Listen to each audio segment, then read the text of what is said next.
할렐루야. 오늘도 주님의 큰 은혜가 우리 모두에게 함께 하시 바랍니다. 자, 오늘은 나를 도우시는 하나님이란 제목으로 함께 은혜를 나누고자 합니다. 오늘은 사순절 두 번째 주일입니다. 교회력에 의하면 사순절 두 번째 주일에는 주신 말씀 중에 하나가 바로 오늘 본문인 시편 121편의 말씀입니다. 시편 121편은 우리가 정말 좋아하는 시편입니다. 내가 산을 향하여 눈을 들리라. 나의 도움이 어디서 올고 나의 도움은 천지를 지으신 여호와께서로다 라고 말씀합니다. 우리는 이 말씀을 묵상할 때마다 큰 힘과 용기를 얻고 있습니다. 여러분은 어떻습니까? 여러분은 천지를 지으신 여호와 하나님으로부터 도움을 얻고 계십니까? 아멘. 그런데 어떤 분은 이것이 나의 고백이 되지 않을 수가 있습니다. 내가 정말 어려울 때 간절하게 하나님을 찾고 부르짖었지만 하나님께서 나를 외면한 것처럼 보일 때가 있는 것입니다. 우리는 이런 일을 당할 때 이런 질문을 하게 됩니다. 하나님은 누구는 도와주시고 누구는 도와주지 않는 것일까? 하나님은 누구는 지켜주시고 누구는 지켜주지 않는 것일까? 또 하나님은 누구는 살려주시고 누구는 그렇지 않는 것일까? 하나님은 누구는 사랑하시고 누구는 미워하시는 분이신가? 라는 것입니다. 우리는 우리 시편 121편을 통해서 이 문제에 대한 해답을 얻고자 합니다. 과연 하나님께서 나를 도와주시는 분이신지 오늘 말씀을 통해서 그 해답을 찾고 지금도 살아계신 그 하나님을 바라보고 하나님의 능력을 힘입는 우리 모두가 되기를 주님의 이름으로 축원합니다. 자, 우리가 전능하신 하나님의 도우심을 얻으려면 첫 번째로 위의 것을 생각하고 위의 것을 찾아야 합니다. 자, 1절 보실까요? 같이 읽겠습니다. 시작. 내가 산을 향하여 눈을 들리라. 나의 도움이 어디서 올까? 아멘. 시편 기자는 내가 산을 향하여 눈을 들리라 라고 합니다. 우리가 이 시편 121편을 잘 이해하기 위해서는 먼저 이 산이 의미하는 것이 무엇인지를 좀 잘 파악해야 합니다. 오늘 본문에서 산이 의미하는 것은 서로 대조적인 두 가지의 이미지가 있는 것을 발견하게 됩니다. 하나는 부정적인 이미지요, 또 하나는 긍정적인 이미지입니다. 먼저 부정적인 이미지로서의 산이라는 것은 우리 인간이 넘을 수 없는 한계를 상징하고 있습니다. 성경을 보면 이 세상에는 두 종류의 사람이 있다라고 합니다. 하나는 하늘에 속한 사람이요, 또 하나는 땅에 속한 사람입니다. 이것을 다른 말로 하면 하나는 바로 영에 속한 사람이요, 또 하나는 육에 속한 사람입니다. 이 세상의 대부분의 사람들은 땅에 속한 사람입니다. 그 이유는 우리의 육신 자체가 땅에 있는 흙으로 지어졌기 때문입니다. 창세기 1장을 보면 하나님께서 이 세상을 창조하시는 장면을 기록하고 있는데요. 세상 만물을 창조하실 때 하나님께서는 말씀으로 세상을 창조하십니다. 그래서 하나님이 이르시되라고 하면 그 이르신 말씀대로 다 이루어지는 것입니다. 첫째 날에도 하나님께서 이르시되 빛이 있으라 하시니 빛이 있었고 라고 하시요. 둘째 날도 하나님이 이르시되 물 가운데 궁창이 있으라 하시니까 그대로 되는 겁니다. 그래서 모든 것들이 다 하나님이 이르신 대로, 즉 하나님의 말씀하신 대로 이루어지는 것을 보게 됩니다. 그런데 여섯째 날은 조금 다른 것을 발견하게 됩니다. 여섯째 날을 보면 특별히 우리 인간을 창조하시는데 창세기 2장 7절을 보면 이렇게 기록하고 있어요. 여호와 하나님이 땅의 흙으로 사람을 지으시고 생기를 그 코에 불어넣으시니 사람이 생명이 되니라. 다른 것들은 다 말씀으로 창조하시는데 이 세상의 여섯 번째 날은 땅에 있는 것으로 생물들을 지으시고 또 사람을 지으셨다라는 겁니다. 근데 특별히 하나님께서 이 땅의 흙으로 사람을 지으시는데 다른 생물들과 좀 독특한 점이 있어요. 그 무엇인가 하면 하나님께서는 물론 흙으로 사람을 지으시지만 그 코에 생기를 불어 넣으셨을 때 사람이 생명이 되었다라는 겁니다. 이것이 의미하는 것이 무엇인가 하면 사람의 육체는 흙에 속한, 그러니까 땅에 속한 흙으로 지어졌지만 우리 사람은 영적인 존재라는 겁니다. 우리 사람에게는 영혼이 있어서 하나님이 불어넣어 주시는 생기, 곧 성령을 받아야만 온전한 사람이 될 수 있다는 것을 의미하는 것입니다. 그래서 하나님께서 이스라엘 백성들에게 바로 이 광야에서 만나를 내려오셨는데 그것이 의미하는 것이 무엇인지를 신명기 8장 3절은 이렇게 기록합니다. 같이 읽어볼까요? 시작. 너를 낮추시며 너를 줄이게 하시며 또 너도 알지 못하며 내 조상들도 알지 못하던 만나를 내게 먹이신 것은 사람이 떡으로만 사는 것이 아니요 사람의 입에서 나오는 모든 말씀으로 사는 줄을 내가 알게 하려 하심이니라. 아멘. 떡은 땅에서 나는 것이죠. 육신의 양식입니다. 그렇지만은 이 여호와 입에서 나오는 모든 말씀은 하늘에서 주시는 생명의 말씀입니다. 그래서 우리 사람에게는 육신의 떡과 영의 양식이 다 필요한 존재입니다. 그런데 굳이 따지자면 이 둘 가운데 무엇이 더 중요할까요? 그럼 바로 영의 양식인 하나님의 말씀입니다. 그래서 요한복음 6장 13절에 보면 살리는 것은 영이니 육은 무익하니라 내가 너에게 이른 말은 영이요 생명이라 하십니다. 그래서 우리 사람은 영도 살아야 되고 육도 살아야 됩니다. 그래서 영이 살면 영도 살지만 육도 살 수 있어요. 그렇지만 육만 살면 그것은 이제 영이 살지 못하는 불행한 결과를 가져오게 됩니다. 그래서 육신의 생명은 있지만 성령을 받지 못한 사람을 가리켜 육에 속한 사람이라고 부릅니다. 고린도서 2장 14절에 보면 육에 속한 사람은 하나님의 성령의 일들을 받지 아니하느니 이는 그것들이 그에게는 어리석게 보이며 또 그는 그것들을 알 수도 없나니 그러한 일은 영적으로 분별되기 때문이라고 하십니다. 그래서 이 죄 가운데 태어나서 죄 가운데 살다가 그 죄 가운데 죽는 사람은 영적인 일에는 관심이 없게 되는 겁니다. 그래서 육에 속한 사람들은 오로지 이 세상이 전부인 줄 알고 오직 이 세상의 것만을 위해서 살게 되는 것입니다. 그런데 이 세상에 속한 것들이 과연 무엇일까요? 이 세상에 속한 사람들이 과연 무엇을 위해 사는 것일까요? 요한일서 2장 16절에 보면 이렇게 말씀합니다. 이는 세상에 있는 모든 것이 육신의 정욕과 안목의 정욕과 이생의 자랑이니 다 아버지께로부터 온 것이 아니요 세상으로부터 온 것이라 라고 하십니다. 그러니까 이 세상이 주는 열매가 있어요. 이 세상이 주는 열매는 한마디로 육신의 정욕, 안목의 정욕, 이생의 자랑이라는 겁니다. 그래서 이 육신의 눈으로 보면 이런 것들은 먹음직도 하고 보암직도 하고 또 지혜롭게 할 만큼 탐스럽기도 하는 것이에요. 그래서 그 열매를 먹기 위해서 사람들은 노력하는 겁니다. 이른 아침부터 늦은 밤까지 땅에 주는 열매를 얻기 위해서 수고하고 있는 것입니다. 근데 여기에는 하나님의 엄중한 경고가 있죠. 근데 그것을 먹게 되면 잘못하면 죽는다라는 것입니다. 에덴 동산에는 생명의 나무의 열매도 있었고 바로 선악을 알게 하는 나무의 열매도 있었다라고 하십니다. 그래서 이 선악이 알게 하는 나무 열매를 이제 사람이 이렇게 보니까 그야말로 먹음직도 하고 보암직도 하고 지혜롭게 할 만큼 탐스럽기도 보였다는 거예요. 그래서 하나님께서는 너 그거 먹으면 죽는다 경고하셨지만 그 욕심이 너무 이제 강력해가지고 열매를 따먹고 만 겁니다. 그러니까 이 세상이 주는 열매는 우리를 살리는 생명의 열매가 아니라 사실은 우리를 죽이는 죽음의 열매였다라는 사실인 겁니다. 그래서 요한일서 2장 16절에 보면 이 세상이나 세상에 있는 것들을 사랑하지 말라. 누구든지 세상을 사랑하면 아버지의 사랑이 그 안에 있지 아니하니라고 말씀합니다. 이 세상에 있는 것들을 사랑하지 말라라는 것. 근데 이 세상에 속한 사람들은 자연히 이 세상의 것들을 사랑하고 이 세상 것들을 위해서 살기에 마련입니다. 이 세상에 속한 사람들의 특징이 있다면 그것은 바로 이 세상 것들을 위해서 살죠. 특별히 이 세상에 있는 것들은 다 어디서 나와요? 땅에서 나오는 열매들인 겁니다. 그래서 땅만 바라보며 사는 특징이 있어요. 그래서 열심히 사람들을 보면요, 땅을 열심히 쳐다봅니다. 그죠? 땅만 보고 달려가는 거예요. 어떤 사람은 시속 60km로 달려가는 사람도 있고, 어떤 사람은 시속 100km로 그 인생을 달려가는 사람도 있고요. 정말 또 어떤 분들은 정말 초인적으로 시속 한 200km 정도 되는 그런 어마어마한 속도로 달려가는 분도 계십니다. 그런데 앞을 보지 않고 땅만 바라보고 이렇게 열심히 달려가다 보면 언젠가는 반드시 부딪히는 것이 있게 마련입니다. 그것이 무엇일까요? 그것이 바로 오늘 본문에 있는 산이라는 것입니다.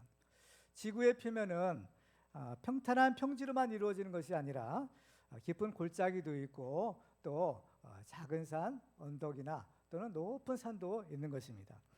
그래서 이 원어 성경을 보면 여기서 이 산이라는 그 단어는 복수형 명사를 사용하고 있습니다. 그러니까 엄밀히 말하면 산을 보리라라는 것은 산들을 본다라는 그런 의미라는 거예요. 그래서 이 산들에게 그렇죠? 우리 사람이 달려가다 보면 부딪히는 것이 산들인데 산에는 우리가 부딪히는 산들은 이러한 저러한 여러 가지 산들이 있는 겁니다.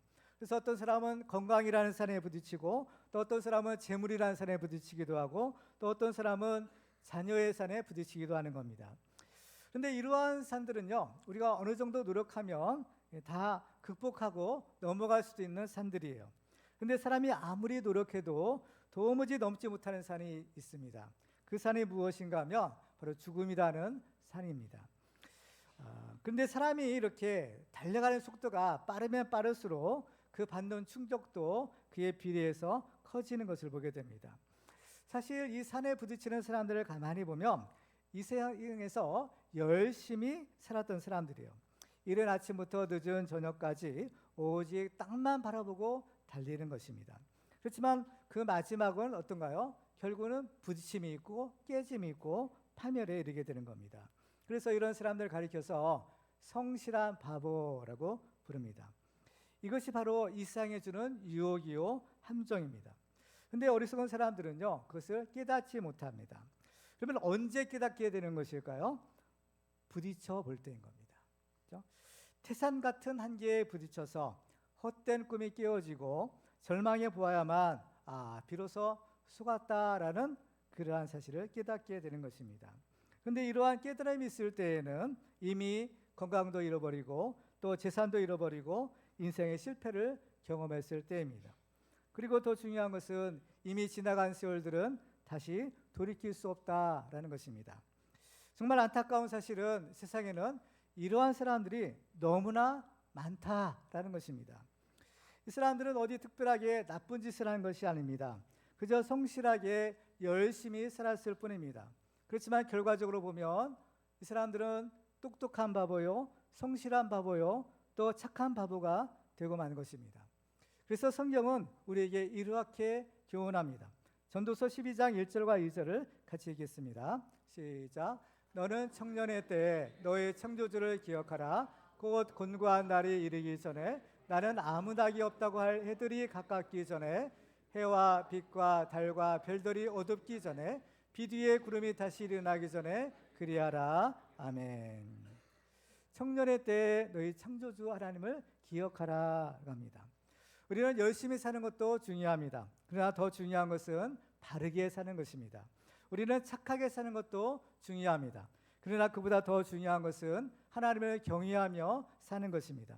우리는 열심히 일해서 많은 돈을 모으는 것도 중요합니다. 그러나 더 중요한 것은 그것을 어떻게 바르게 사용하는가라는 것이 더 중요한 것입니다.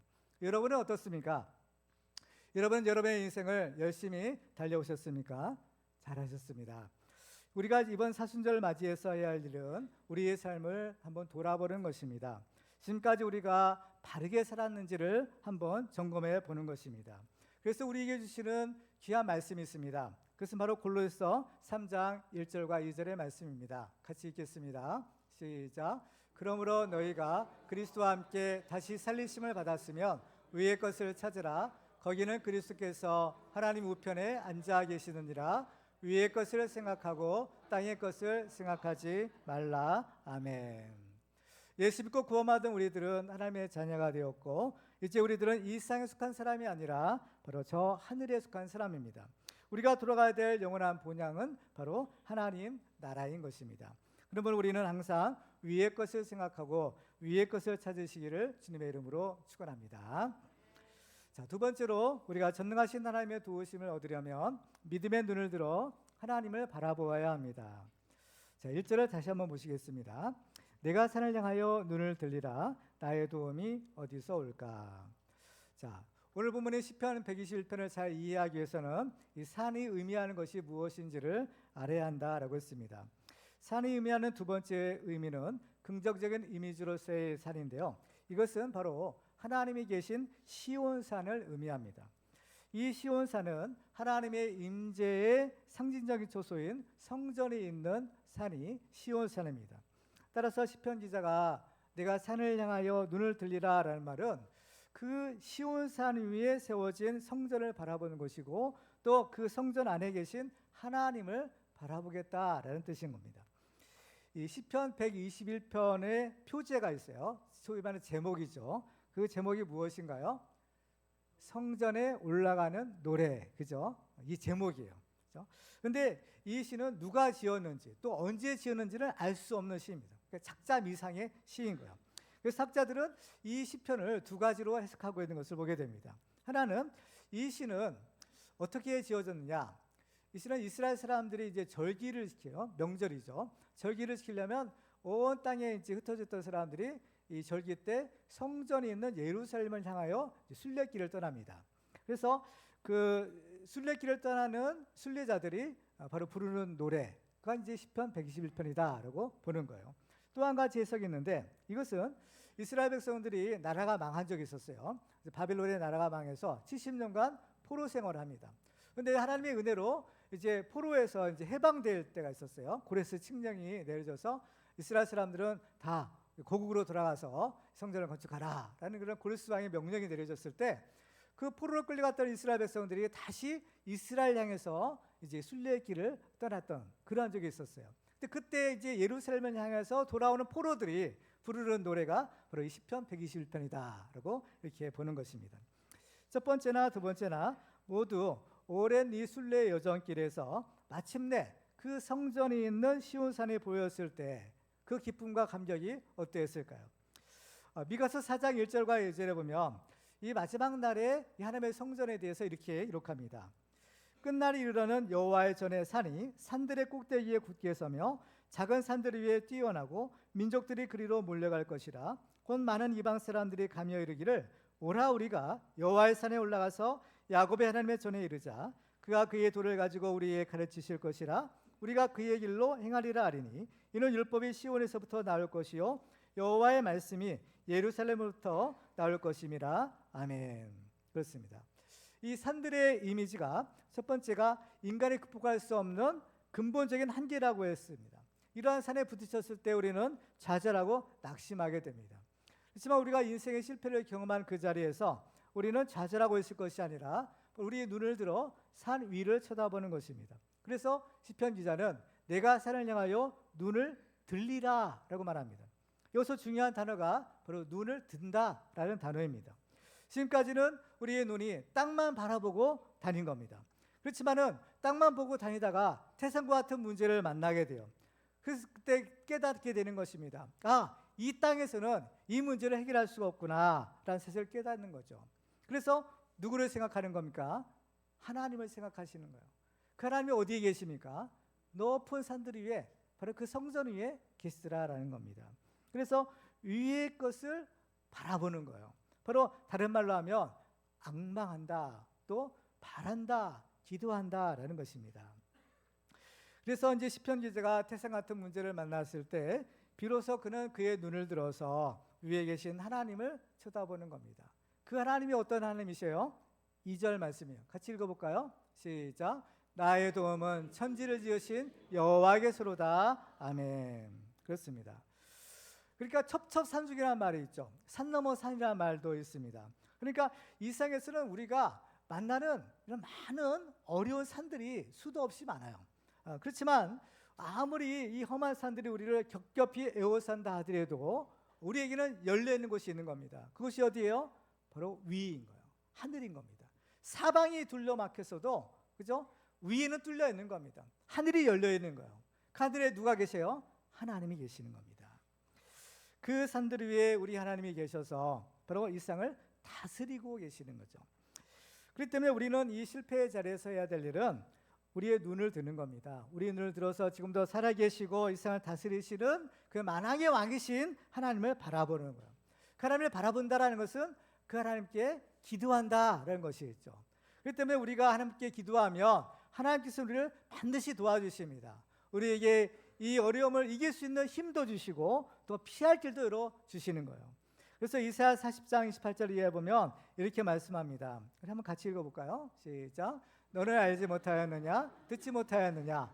영원하신 하나님 여호와 땅끝까지 창조하신 이는 피곤하지 않으시며 곤비하지 않으시며 명철이 한이 없으시며 피곤한 자에게는 능력을 주시며 무능한 자에게는 힘을 더하시나니 소년이라도 피곤하며 곤비하며 장정이라도 넘어지며 쓰러지되 오직 여호와를 앙망하는 자는 새 힘을 얻으리니 독수리가 날개 치며 올라감 같을 것이요 다른 박질하여도 곤비하지 아니하겠고 걸어가도 피곤하지 아니하리로다. 아멘. 그렇습니다.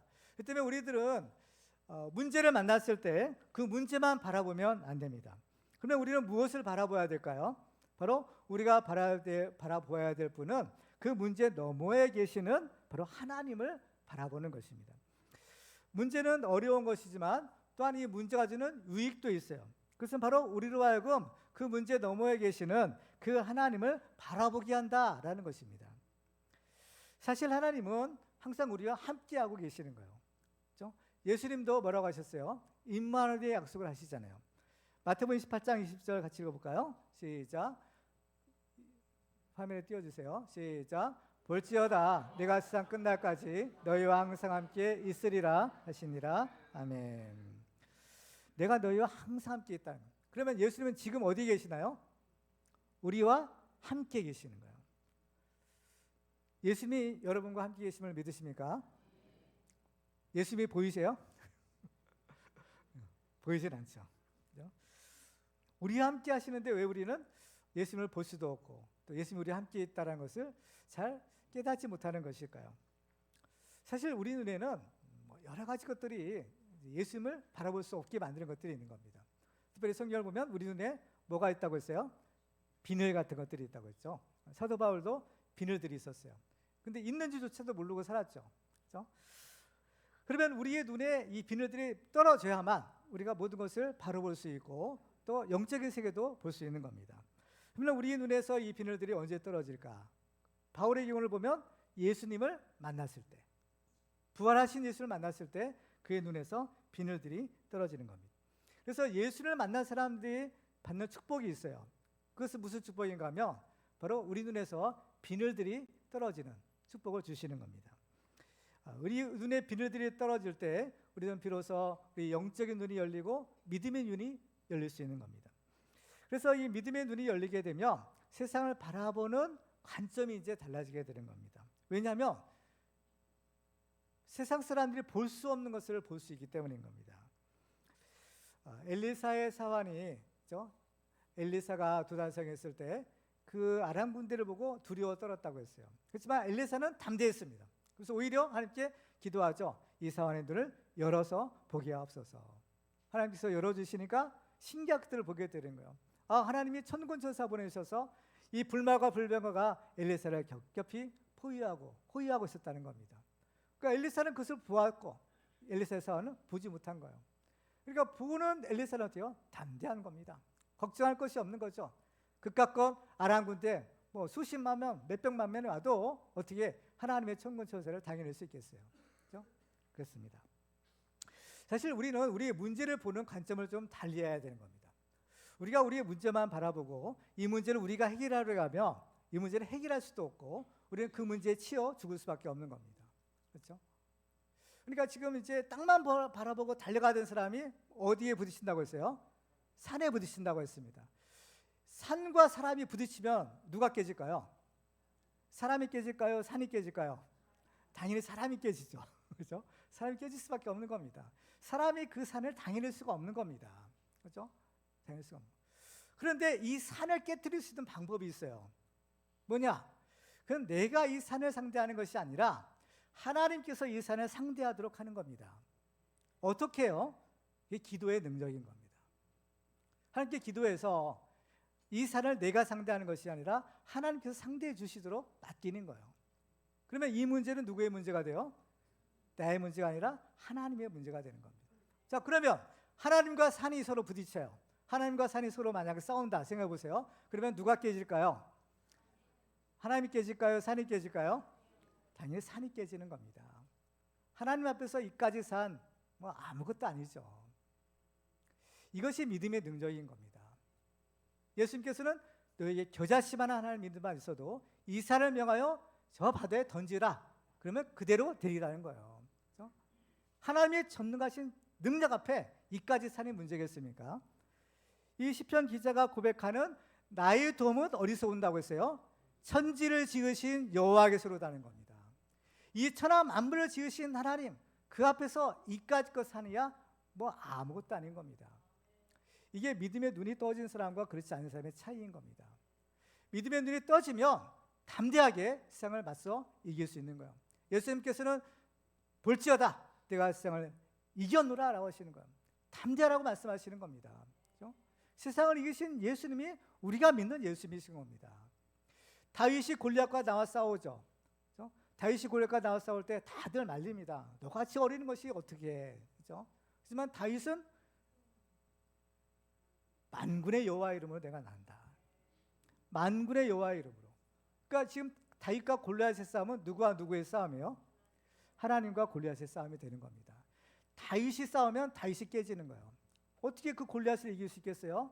질 수밖에 없는 겁니다. 죽을 수밖에 없는 거예요. 그렇지만 이 다윗은 누구의 이름으로 나갔어요?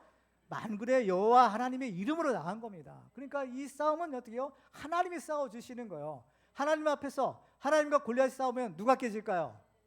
골리앗이 깨지는 겁니다. 박살나는 거예요. 그렇죠? 가루되어 터버리는 겁니다. 이것이 우리가 싸우는 영적 싸움의 비결인 겁니다. 그러니까 우리는 문제를 만났을 때 내 힘으로 해결하려고 하면 안 되는 거예요. 내 힘으로 해결할 수도 없을 뿐만 아니라 그 문제에 치여서 내가 죽는 겁니다.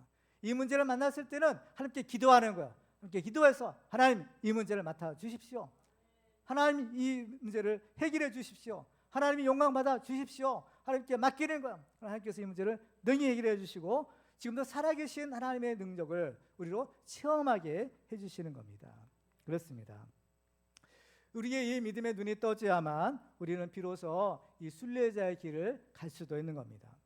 성경은 우리 인생을 가리켜서 나그네의 인생을 가는 순례자라고 부르고 있습니다. 왜냐하면 우리는 이 세상에서 영원히 살 존재가 아니기 때문인 거예요. 우리가 들어가야 될, 우리가 영원히 살아야 될 우리의 집은 바로 하나님 계신 하나님의 나라인 것입니다.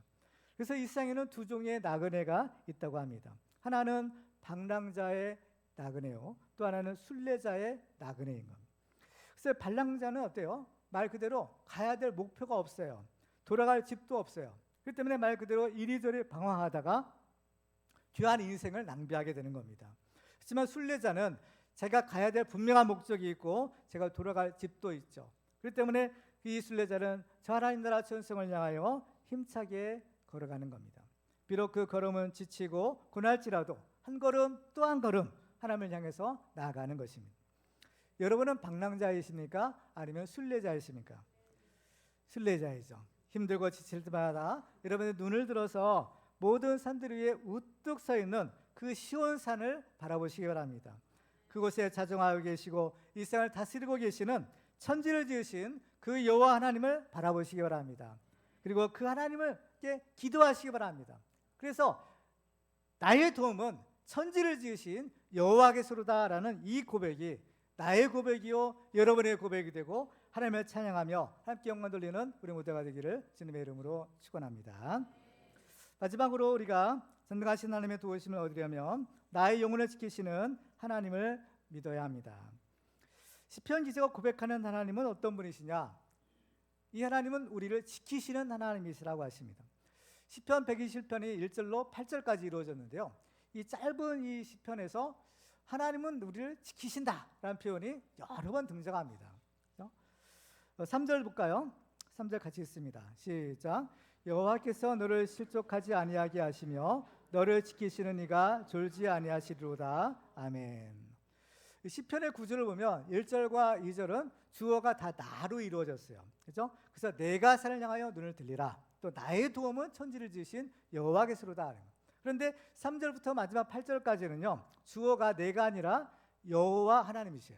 그래서 여호와께서 너를 지켜주시고 여호와께서 너를 지켜 환난을 면하게 하시고 여호와께서 너를 지키시리라 하시는 겁니다. 이것은 무슨 뜻인가요? 내가 그렇죠? 하나님을 신뢰하면 하나님을 믿으면 하나님께서는 그러한 나를 지켜주시고 보호해주신다라는 뜻인 겁니다. 그렇습니다. 하나님은 우리를 도와주기를 원하시고 또 도와줄 수 있는 분이신 겁니다. 마치 선한 목자처럼 우리를 지키시고 보호하셔서 우리를 하나님의 나라로 안전하게 인도하시는 분이신 겁니다. 그래서 우리가 순례길을 가는데 특별히 우리가 순례길을 갈 때 조심해야 할 것이 하나 있다라는 것을 발견하게 됩니다. 그것은 바로 실족하지 않는 거예요. 자, 3절을 다시 한번 보시면 여호와께서 너를 실족하지 아니하게 하시며라고 했어요. 특별히 실족하게 하지 아니하게 하신다는 것. 이 실족하다라는 단어의 뜻은 비틀거리다, 흔들거리다라는 뜻에서 유래된 단어래요. 그래서 이 실족하다라는 말은 말 그대로 발을 잘못 디뎌서 넘어지는 것을 말합니다. 그러니까 뭐 미끄러운 것을 밟거나 또 아니면 돌뿌리 같은 게 걸렸을 때 어떻게 해요? 넘어지는 거죠. 그죠? 근데 넘어지면 어때요? 잘못하면 발목을 삐거나 더 심하면 발목이 부러질 수도 있어요. 그죠? 그러면 어떻게 돼요? 더 이상 갈 수가 없는 거죠. 그죠? 그 상처가 낫기까지는 뭐 기부스를 한다든지 뭘 해가지고 어떻게 해요? 입원한다든지 그 상처가 나을 때까지 기다리는 거예요. 그러니까 지금 이 사람은 어디를 가고 있어요? 순례자요. 하나님 나라를 향해서 가는데 잘못해서 실족해, 넘어져. 그럼 어때요? 더 이상 갈 수가 없고 그 자리에 머물러 있을 수밖에 없는 것입니다. 가끔 보면 신앙생활을 하다가 실족하는 분이 계시는 것을 발견하게 됩니다. 더 이상 믿음의 전진을 하지 못하고 주저앉아 있거나 아니면 아예 순례길 자체를 포기하는 것입니다. 그러면 왜 잘 가다가 도중에 실족하는 것일까요? 보면 뭐 시험 들었다는 말을 만큼 하잖아요. 그렇죠? 왜 실족할까? 왜 시험에 들까? 그 이유가 있어요. 오늘 본문에 비춰보면 그것은 더 이상 이 하나님의 말씀이 믿어지지 않기 때문인 겁니다. 어떤 말씀이 믿어지지 않을까요? 자, 5절과 6절이에요. 같이 읽어볼까요? 시작. 여호와는 너를 지키시는 이시라. 여호와께서 내 오른쪽에서 내 그늘이 되시나니 낮의 해가 너를 상하게 하지 아니하며 밤의 달도 너를 해치지 아니하리로다. 아멘. 여러분, 하나님께서 이렇게 여러분을 지키신다는 것을 믿으시나요? 아멘. 낮에도 밤에도 하나님이 여러분을 지켜주고 계십니까? 아멘. 그렇습니다. 그런데 이 말씀이 어떤 분에게는요, 상처가 되기도 하고 또 의심이 되는 경우도 있다라는 거예요. 우리는 이 말씀을 들을 때 너무 감사하다, 너무나 고맙구나, 힘과 용기로. 그런데 어떤 분에게는 정반대예요. 어떤 분에게는 이 말씀이 오히려 신앙생활의 걸림돌이 될 수도 있다는 거예요. 왜 그럴까? 그 말씀이 나에게 이루어지지 않기 때문에, 그 말씀과 나는 동떨어졌기 때문이다라고 생각되기 때문인 거예요. 그 말씀과 나는 상관이 없다라고 생각하기 때문인 겁니다. 우리 현실 한번 볼까요? 우리는 이 말씀대로라면 어때요? 우리 인생을 살아가면서 아프지도 말아야 되고, 그렇죠? 실패도 하지 말아야 되고, 시험에서도 떨어지지도 말아야 되고, 또 뭐든지 내 원하는 대로 착착착 다 이루어져야 되지 않겠어요? 그런데 우리 현실은 어떤가요? 때로는 우리는 병들어서 아프기도 하고, 때로는 시험에서 떨어지기도 하고, 여러 가지 실패와 좌절을 만나는 겁니다. 여러분 어떠세요? 여러분도 아마 다 이런 경험들이 한두 번은 다 있을 것이라고 생각이 됩니다. 우리 믿는 사람도요, 건강의 문제를 만날 수가 있어요. 병원에 가보면 어때요? 안 믿는 사람들만 있나요? 그렇지 않죠. 지금 이제 코로나 이전에는 병원에서 이제 신방을 자주 다녔는데, 보면요, 거기 이제 신방 갈 때 보면 거기서 말씀도 읽어드리고 또 찬송도 부르고 그럴 때 있었어요. 그래서 여기서 찬송 부르면 또 저쪽에서도 저쪽 방에서도 찬송 소리가 더 들리는 거예요. 그러니까 이 지금 이 병원 안에 믿는 분들이 굉장히 많은 거예요, 사실은. 믿지 않는 분들만 아파가지고 병원에 입원하는 것이 아니라 오히려 잘 믿는 분들이 어떻게 해요? 때로는 아프고 병들고 병원에 입원하고 있다는 거예요. 그러면 하나님께서는 우리를 눈동자 지켜주시고 낮에도 밤에도 지켜주신다고 했는데 이 말씀은 어떻게 된 거냐라는 거예요. 때로는 우리는 큰 사건 사고를 또 접하기도 합니다. 비행기 사고에서 많은 분들이 한꺼번에 죽기도 하고, 또 배가 침몰해서 또 목숨을 잃기도 하고, 또 이러한 불행한 사건들을 만날 때 거기서 목숨을 잃은 분들이 어때요? 교회 다니지 않는 분들만 있을까요? 그렇지가 않잖아요. 잘 믿는 분들도 그 가운데 포함이 되어 있는 겁니다. 그렇죠? 그렇다면 그러한 사고나 질병으로 목숨을 잃거나 고통을 당하는 분들은 하나님이 사랑하지 않는 것일까요? 하나님이 지켜주지 않는 것일까요? 다른 분들은 몰라도 만약 이러한 당사자가 우리 자신이거나 또는 우리의 사랑하는 가족들 중에 만약에 이런 일을 당했다 하면 여러분들은 어떻게 생각하시나요?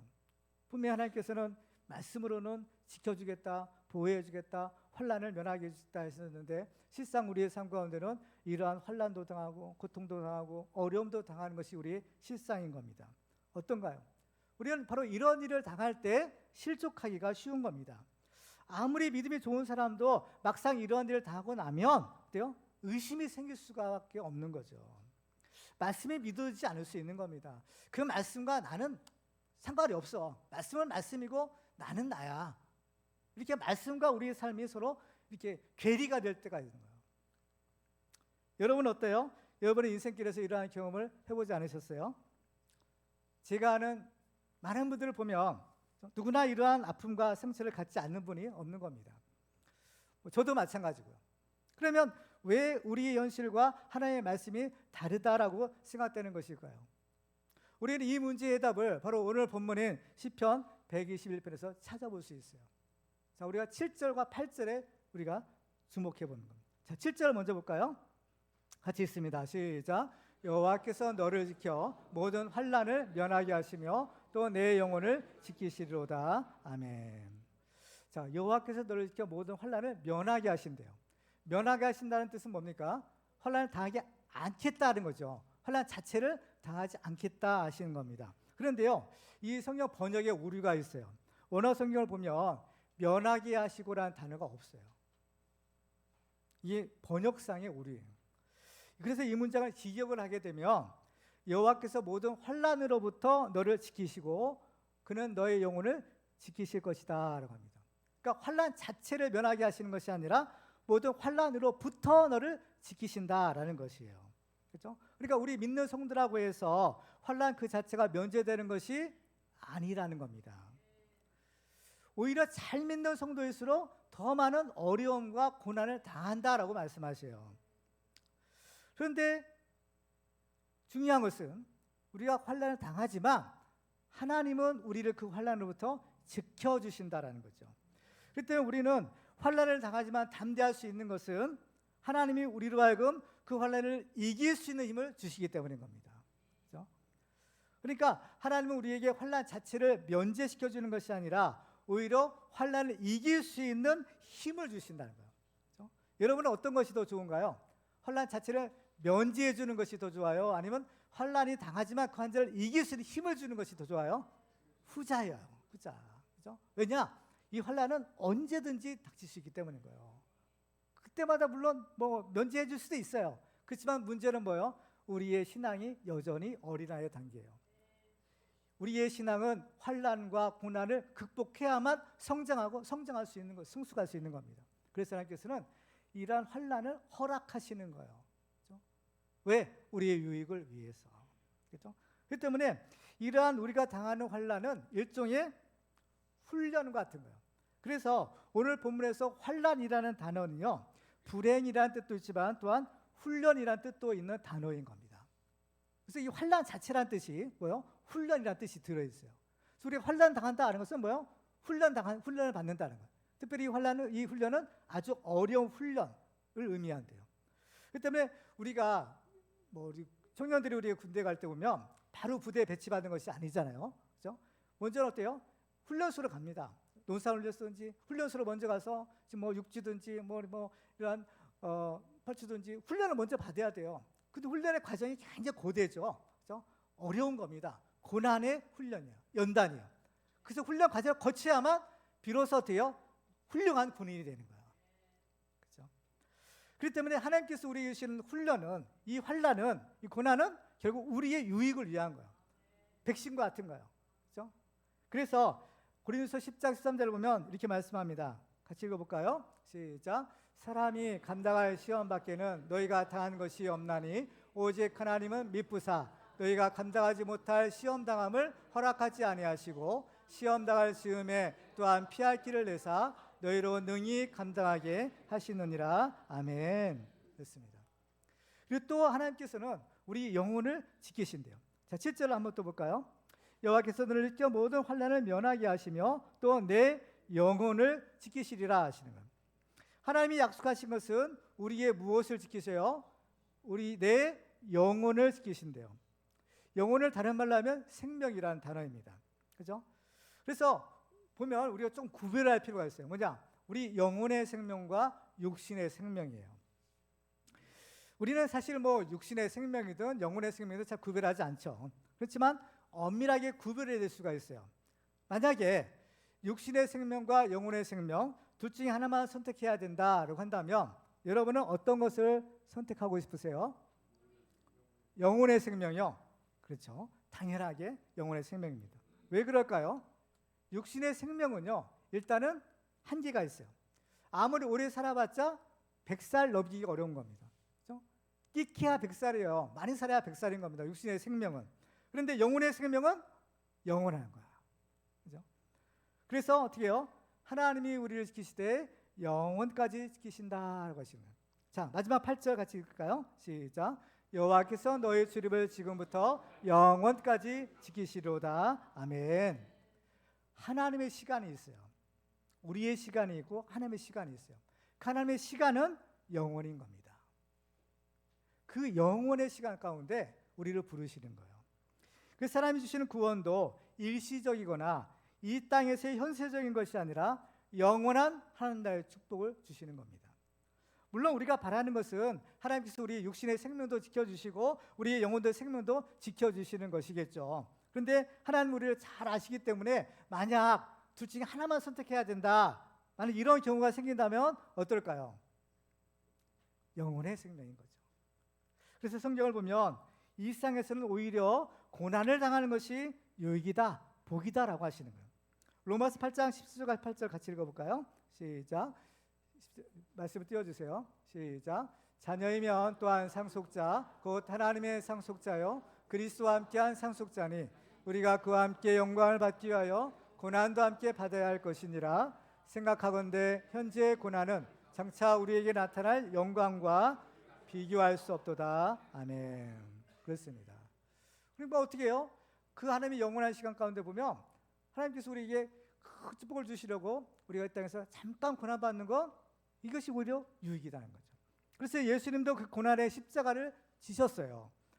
그리고 또 그 예수님을 따르는 자들도 십자가를 지고 예수님을 따라야 된다라고 하시는 거예요. 그렇죠? 그 십자가의 교훈이 무엇입니까? 육신의 생명을 버리고 영혼의 생명을 얻는다는 거예요. 그렇죠? 그래서 이 순교자들을 보면, 믿음의 선지자들을 보면 다 이 선택의 갈림길에서 무엇을 선택했어요? 영혼의 생명을 선택하는 거예요. 다니엘의 세 친구들이 있었잖아요. 사드락과 메삭과 야벳느고. 그 사람들이 뿔목불 속에 던져 넣겠다. 그렇죠? 그런 위협을 받았어요. 우상에게 절하지 않으면 풀무 속에 집어 던져 넣을게. 근데 이 사람들이 뭐라고 했나요? 다니엘 3장 17절과 18절이에요. 같이 읽어볼까요? 시작. 왕이여 우리가 섬기는 하나님이 계시다면 우리를 맹렬히 타는 풀무불 가운데서 능히 건져내시겠고 왕의 손에서도 건져내시리이다. 그렇게 하지 아니하였을지라도 왕이여 우리가 왕의 신들을 섬기지도 아니하고 왕이 세우신 금신상에게 절하지도 아니할 줄을 아옵소서. 아멘. 그렇습니다. 바로 이것이죠. 우리 또 어떻게 보면 죽는 것도 뭘 바래요? 우리 성도의 기도 제목을 보면 편안하게 하나님 나라에 가게 해주세요. 이런 제목들이 많이 올라와요. 정말 우리들은 죽는 것도 정말 잠자는 것처럼 아무 고통 없이 편안하게 죽는 것을 바라지만 만약 그렇지 않더라도 어때요? 별 상관은 없는 겁니다. 다니엘 세 친구들처럼 풀 속에 던져져서 순식간에 흔적도 없이 사라지는 죽음을 맞이할 수도 있고 예수님처럼 십자가에 모진 고난을 받으시고 처참하게 죽을 수도 있는 겁니다. 그렇기 때문에 우리 믿는 사람들의 죽음은요 오히려 처참하면 처참할수록 더 영광이 될 수 있는 겁니다. 여러분 어떻습니까? 이번 사순절을 보내면서 혹시나 여러분들 가운데 하나님에 대해서 서운한 마음이 있는 분이 있다면 다 푸시기 바랍니다. 하나님 마음에 대해서 좀 뭔가 섭섭한 마음들이 있을 수 있어요.